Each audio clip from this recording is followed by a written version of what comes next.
Episode की starting में हमको दिखाया जाता है कि काफका की डिस्पोजल कंपनी वेट कर रही होती है कि कब हमारी बारी आएगी। और तभी एक बंदा बोलता है कि क्या तुम्हें यहाँ से काफका और इचिकावा दिखाई दे रहे हैं। और वो बंदा बोलता है कि हम उन्हें यहाँ से नहीं देख सकते हैं, पर लेकिन मैं इसे देखकर ये समझ पा रहा हूँ उन्होंने टोक्यो और कानागावा के क्लीन अप टीम को क्यों बुलाया है। और तभी उनका मैनेजर आकर बोलता है कि वो नए वाला बंदा कहाँ पर गया चला। और एक बंदा बोलता है कि मुझे लगता है कि वो वॉशरूम में चला गया है फिर से। और तभी सीन शिफ्ट होता है, हमको दिखाया जाता है कि और फुरुआशी बोलता है कि तुम यहाँ पर क्या कर रहे हो। और वो काइजू नंबर 9 उनके ऊपर अटैक करने वाला होता है। और इचिकावा फुरुआशी को बोलता है कि जल्दी पीछे हट जाओ। और फुरुआशी कुछ कर पाता और तभी उसके ऊपर अटैक कर देता है। और काइजू नंबर 9 बोलता है कि लगता है कि मैंने तुम्हारा हार्ट मिस कर दिया है। और इचिकावा फुरुआशी को शांत रहने के लिए बोलता है ताकि वो अपनी सूट की हेल्प से अपनी ब्लीडिंग को रोक सके। और तभी हम देखते हैं कि वो काइजू अपनी असली फॉर्म में आ जाता है। और इचिकावा अपने मन में सोचता है कि सर के अलावा एक ही ऐसा काइजू है जो कि ट्रांसफॉर्म हो सकता है, और वो वही काइजू है जो एग्जाम में आया था। और फुरुआशी बोलता है कि मुझे लगता है कि ये वही काइजू है जिसने किकोरू को मारने की कोशिश की थी। और तभी वो काइजू बोलता है कि मैं यहाँ से खाली हाथ नहीं जाना चाहता हूँ, इसलिए मैं अपने साथ एक डिफेंस फोर्स का सैंपल जरूर लेकर जाऊंगा। और तभी इचिकावा किसी से कांटेक्ट बनाने की कोशिश करता है, पर लेकिन उसे कोई भी जवाब नहीं आ रहा होता है सामने से। और तभी वो काइजू बोलता है कि मैंने तुम्हारी कम्युनिकेशन डिवाइस के बारे में पता लगा लिया है, तो इसलिए इस जगह को कोई बाहर की दुनिया वाला नहीं ढूंढ सकता है। मैंने ये इसलिए किया था ताकि मैं ह्यूमन से बच सकूं, और अब तो ये ह्यूमंस को मारने के भी काम आ रहा है। और तभी वो इचिकावा के ऊपर भी अटैक कर देता है। और हम देखते हैं कि इचिकावा को कोई गहरी चोट नहीं आती है। और वो काइजू बोलता है कि आखिरकार मैं अपने टारगेट्स को हिट क्यों नहीं कर पा रहा हूँ। और इचिकावा अपने मन में सोचता है कि ये तो अपने अटैक से मेरी सूट की शील्ड को तोड़ रहा है। और वो काइजू बोलता है कि अच्छा अब मुझे समझ में आया, इसका मतलब कि तुम मेरे हमले को देख सकते हो। और तभी हमको पास्ट का सीन दिखाया जाता है। और किकोरू बोलती है कि जब तुम उस काइजू के साथ लड़ोगे तो तुम्हें लगेगा कि वो किसी मैजिक का यूज कर रहा है, पर लेकिन तुम उसकी फिंगर को देखना, तुम्हें पता चलेगा कि वो कब अटैक करने वाला है। और तभी वो काइजू फिर से इचिकावा के ऊपर अटैक कर देता है। और हम देखते हैं कि इचिकावा उसके अटैक को डॉज कर लेता है। और वो काइजू बोलता है कि तो इसका मतलब मैं सही था, तुम मेरे अटैक्स को देख सकते हो। और तभी इचिकावा काइजू के ऊपर अटैक कर देता है। और इचिकावा फुरुआशी को बोलता है कि यहाँ से चले जाओ और बैकअप को ले आओ। और फुरुआशी बोलता है कि तुम्हें मुझे बचाने की कोई जरूरत नहीं है। और तभी वो काइजू फुरुआशी के ऊपर अटैक कर देता है। और हम देखते हैं कि इचिकावा ने उसको बचा लिया होता है, पर लेकिन थोड़ा सा अटैक उसको फिर भी लग जाता है। और इचिकावा बोलता है कि प्लीज फुरुआशी यहाँ से चले जाओ प्लीज। और फुरुआशी उसकी बात मानता है और वो वहाँ से चला जाता है। और इचिकावा अपने मन में सोचता है कि मैं यहाँ पर बहुत ज्यादा डरा हुआ हूँ, इसके सामने तो किकोरू भी नहीं टिक पाई थी, तो मैं क्या चीज हूँ। पर लेकिन मैं एक ऐसा डिफेंस फोर्स ऑफिसर बनना चाहता हूँ जो कि अपने दोस्तों के लिए अपनी जान भी दे देगा, तो इसलिए मुझे इससे लड़ना ही होगा। और ये बोलकर वो काइजू के ऊपर अटैक कर देता है। और वो उसको अटैक्स को भी डॉज कर रहा होता है। और अपने मन में सोचता है कि कम से कम मुझे फुरुआशी के लिए तो इतना टाइम तो निकालना पड़ेगा कि फुरुआशी यहाँ से भाग जाए। और फुरुआशी भाग तो वो अपने मन में सोचता है कि इचिकावा बिल्कुल ही अलग बंदा है, आखिरकार ये कैसे हो रहा है, वो उस चीज से लड़ कैसे पा रहा है, मुझे इस चीज से बहुत ज्यादा नफरत है। और तभी हमको पास्ट का सीन दिखाया जाता है।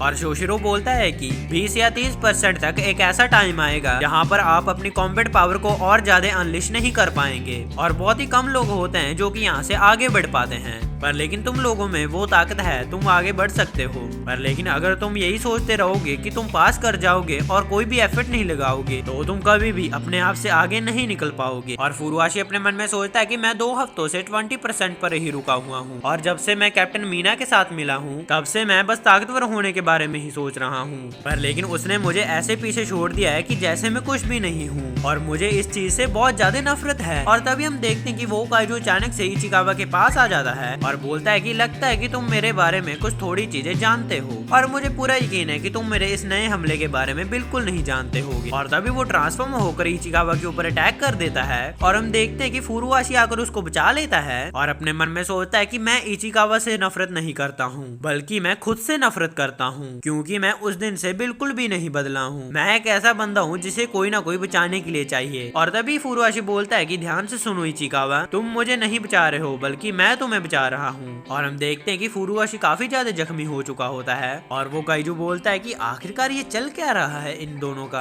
और तभी इचिकावा बोलता है कि तुम तो बैकअप लेने के लिए गए थे ना। और फुरुआशी बोलता है कि चुप करो बेवकूफ, अगर मैं वापस ना आया होता तो तुम अभी तक मर चुके होते। और वो काइजू बोलता है कि क्या तुम इसकी बाहर जाने में हेल्प कर रहे थे, पर लेकिन ये तो पॉसिबल ही नहीं है, कोई भी चीज मेरी परमिशन के बिना यहाँ पर बाहर जा ही नहीं सकती है। और फुरुआशी बोलता है कि तुमने सुना ना इसने क्या कहा, तो इसका मतलब हमें इसके साथ लड़ना ही होगा, तो चलो फिर इसे साथ मिलकर हराते हैं। और फुरुआशी बोलता है कि मैं लड़ नहीं पाऊंगा, पर लेकिन मैं तुम्हारे लिए ओपनिंग क्रिएट करूंगा और तुम सही मौका देखकर उसके ऊपर अटैक कर देना। तो चलो फिर शुरू करते हैं। और तभी इचिकावा उसकी तरफ दौड़ने लगता है और फुरुआशी उस काइजू को एक इलेक्ट्रिक शॉक मारता है और बोलता है कि तुम अकेले नहीं हो जो अलग तरीके की बुलेट्स को यूज कर सकता है। और वो काइजू बोलता है कि इससे लड़ने में तो मुझे बहुत ज्यादा दिक्कत हो रही है, तो मुझे लगता है कि मुझे इस पहले लड़के को ही मारना चाहिए। और वो उसके ऊपर अटैक करने के लिए रेडी होता है और फुरुआशी सोचता है कि मुझे फोकस करना होगा, इसने मेरे ऊपर पहले भी हमले किए हैं, तो इसलिए अब मुझे इसकी टाइमिंग का ध्यान रखना होगा। और हम देखते हैं कि वो उसके अटैक को डॉज कर जाता है और वो काइजू बोलता है कि क्या ये भी अब कर सकता है ये। और तभी फुरुआशी उसके ऊपर फिर से एक इलेक्ट्रिक वेव मारता है और तभी इचिकावा अपने कॉम्बैट सूट की फुल पावर को अनलीश कर लेता है और वो अपने मन में सोचता है कि प्लीज गॉड इस टाइम मुझे किकोरू और कैप्टन मीना से ज्यादा मुझे पावर दे दो।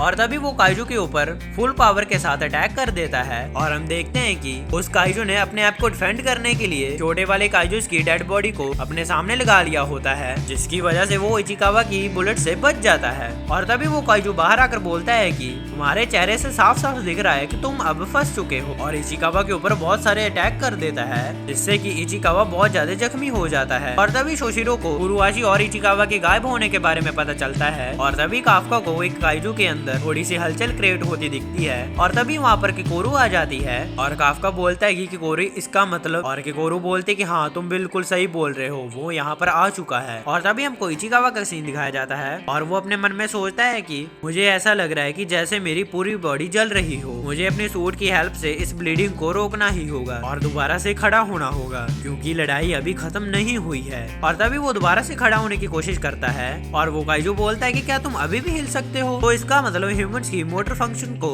मारे बिना रोकना मुश्किल है। और तभी वो इचिकावा के ऊपर अटैक करने लग जाता है, पर लेकिन फुरुआशी उसको रोकने के लिए गन से फायर करता है, पर लेकिन वो काइजू उसके अटैक्स को बहुत आसानी से रोक लेता है और बोलता है कि मैं ये पहले ही देख चुका हूँ, और उसके ऊपर फिर से अटैक कर उसको बहुत ज्यादा डैमेज कर देता है। और वो काइजू बोलता है कि चलो अब ये खत्म करने का टाइम आ चुका है, और वो इचिकावा को रोकने के लिए उसके ऊपर अलग अलग अटैक्स करता है। और फुरुआशी अपने मन में सोचता है कि मेरा साथी मेरे सामने मर रहा है, पर लेकिन मैं फिर भी उसे बचाने के लिए कुछ भी नहीं कर पा रहा हूँ, मुझे ये एक्सेप्ट करना बहुत मुश्किल हो रहा है। पर लेकिन इचिकावा सच में बहुत कमाल का बंदा है और वो एक दिन कैप्टन जरूर बनेगा, तो इसलिए मैं इसे यहाँ पर अभी मरने नहीं दे सकता। और वो गन उठाकर काइजू के ऊपर अटैक करने के लिए रेडी होता है, पर लेकिन वो गन तो पहले से ही टूटी हुई होती है और वो काइजू बोलता है कि मैंने जो इसके साथ करना था मैं कर चुका हूँ, तो इसलिए अब मुझे तुम्हारी जरूरत नहीं है। और वो फुरुआशी के ऊपर अटैक करने लगता है और फुरुआशी अपने मन में सोचता है कि प्लीज गॉड डीमन चाहे कोई भी आ जाए मुझे कोई फर्क नहीं पड़ता, पर लेकिन प्लीज इचिकावा को आकर बचा लो, प्लीज बस मेरे दोस्त को बचा लो किसी तरीके से। और तभी वो काइजू बोलता है कि चलो अब तुम्हारी मरने की बारी आ चुकी है। और तभी पीछे से काफका आकर बोलता है कि यहाँ पर बस अब तुम ही मरने वाले हो, और उसे बहुत ज्यादा जोर से मुक्का मारता है। और वो काइजू सोचता है कि आखिरकार यहाँ पर अभी क्या हुआ है, मैं अपनी बॉडी को कैसे देख पा रहा हूँ। और हम देखते हैं कि उसका सर तो उसकी बॉडी से अलग हो चुका होता है और काफका इचिकावा के पास जाकर बोलता है कि मुझे माफ कर दो इचिकावा, मैं लेट हो गया। और इचिकावा अपने मन में सोचता है कि मैं बहुत ज्यादा कमजोर हूँ, मैं ये सब कुछ ऐसे नहीं होने देना चाहता था, पर लेकिन फिर भी मेरी वजह से सर को ट्रांसफॉर्म होना ही पड़ा।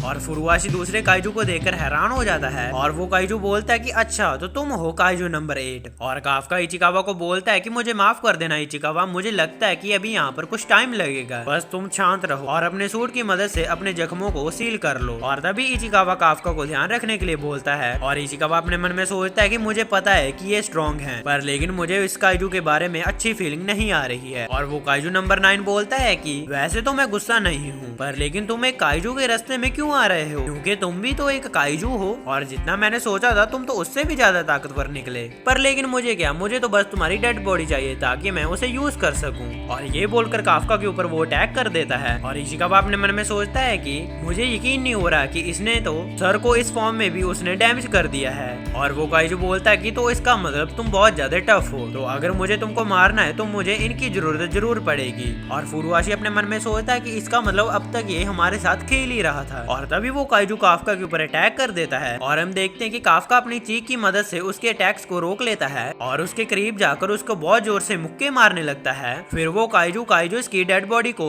लाकर अपने सामने एक दीवार बना लेता है ताकि वो खुद को हील कर सके, पर लेकिन काफका उस दीवार को एक ही झटके में तोड़ देता है। और वो काइजू सोचता है कि आखिरकार ये चीज क्या है, मुझे इसके अटैक से बचना ही होगा, लेकिन मैं तो इसके अटैक्स को रोक ही नहीं पा रहा हूँ। इसने तो मेरे डिफेंस को तोड़ दिया है, यहाँ पर कुछ तो गलत चल रहा है। इसने मुझे इतना डैमेज तो दे दिया है कि मैं अपने आप को हील भी नहीं कर पा रहा हूँ, मुझे यहाँ से भागना ही होगा। और हम देखते हैं कि काफका उसके ऊपर इतने जोर से अटैक कर रहा होता है कि उसको तो भागने का मौका ही नहीं मिल रहा होता है। और काफका बोलता है कि तुम्हारा कोर तुम्हारे रिब के अंदर है ना, तो चलो फिर तैयार हो जाओ। और तभी काफका उसको एक बहुत जोर से पंच मारता है जिससे कि वो बहुत ज्यादा दूर गिरता है और उसका कोर भी दिखाई देने लगता है। और काफका उसके कोर को तोड़ने के लिए उसके पास चला जाता है। तभी वहाँ पर डिफेंस फोर्स के 2 बंदे आ जाते हैं और वो काइजू नंबर 8 के बारे में सबको इन्फॉर्म कर देते हैं। और तभी हमको किकोरू का सीन दिखाया जाता है और वो एक काइजू को बीच से काट देती है और वो सोचती है कि आखिरकार वो कितनी दूर चला गया है। और तभी हमको एक फ्लैशबैक दिखाया जाता है और किकोरू काफका को बोल रही होती है कि क्या तुम इचिकावा और फुरुआशी को ढूंढने के लिए जा रहे हो, पर लेकिन हम तो उनसे कम्युनिकेट भी नहीं कर पा रहे हैं और ना ही हम उनके वाइटमिन्स को डिटेक्ट कर पा रहे हैं, तो आखिरकार तुम उनको ढूंढोगे कैसे। और काफका बोलता है कि अगर वो दूसरे काइजू के पास हैं तो मैं उस काइजू को सेंस कर उसके पास पहुंच सकता हूं। और वो वहां से चला जाता है और तभी सबको काइजू नंबर 8 की लोकेशन के बारे में पता चल जाता है